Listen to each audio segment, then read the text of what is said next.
Look, what if I told you there was something you were missing? What if I told you that Jesus doesn't really fit into your description? What if I told you that follower of Christ doesn't automatically mean Christian, and just because you believe in faith doesn't mean Jesus didn't believe in submission and conviction?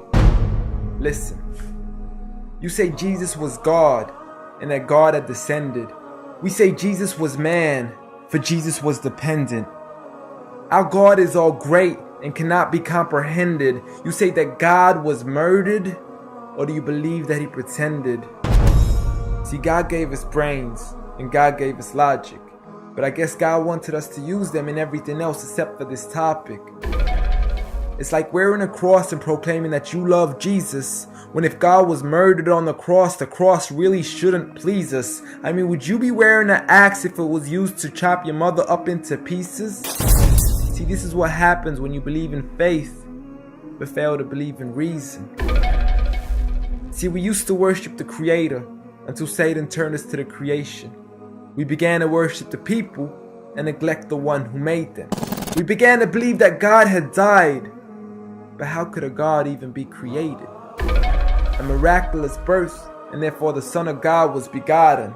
See, the creation of Jesus was easy, but you seem to have forgotten that God says be, and it is, just like with Adam, a concept too complex for the church to merely fathom. But he was the creator of the universe, for all we know, even more. And so what if we can't see him? I mean, what you acting like our universe is small? I mean, there's still so much we're still yet to explore. I mean, there's still so many things as human beings we still haven't seen, touched, heard, or saw. I mean, our eyes can't even handle the sight of the sun. So how can we possibly handle the sight of our Lord? See, Jesus used to pray, but in your opinion, who'd he pray to? I mean, if Jesus was God, surely prayer would be of no use. Or did he only require it when he needed to know the truth? Like when God wasn't sure whether it was the season of the fruit. Or maybe he prayed when there was something he couldn't do. Like when he said, I of myself can do nothing. But you took it as there's nothing he couldn't do. See, no one used to worship Jesus, so ask yourself, why do you? A concept so straightforward, but has left so many confused. See, Jesus preached one God, but the church has failed to practice. And I mean, you don't have to be that dumb to know that 1 + 1 + 1 equaling 1 isn't necessarily going to give you a pass in mathematics. See, the church said 3, when Jesus said 1. Jesus said God, when the church said Son. Jesus never said worship me, rather he said pray. But you've chosen to worship Jesus despite everything he used to say. You began to think with your emotion and forgot to think with your mind. I guess you didn't pay attention when Jesus says our Father, yet never says mine. You claim to be a follower of Christ, yet you still choose to eat swine. And you call yourselves Christians, but in your churches you're busy drinking wine. And just to clarify, I do love Jesus. Matter of fact, I love him more than you. Because when Jesus said do something, I actually do.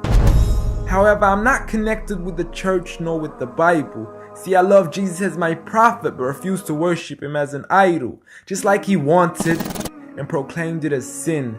So it doesn't really matter if they don't let him in, because Jesus wouldn't even want to be in the presence of people worshiping an idol of him. An act of God, bolt of lightning went straight through the outstretched hand of Jesus. This cannot be a coincidence. Before I move on, there's something I need to mention. The worshiping of Jesus is a man-made invention. He never asked for your worship so he can grant you protection. Rather, he asks you to alternate your prayers towards another direction. To God and God only, and pray that he accepts them. And know that just because you love Jesus doesn't mean he feels the same way about your affection. See, what you believe in is exactly what he resented. Matter of fact, it's everything he despised. See, the worship of creation goes against the very message he supplied. So you began to follow a religion and called it love in disguise, because love can be good, but love can be blind. Giant Jesus is no more.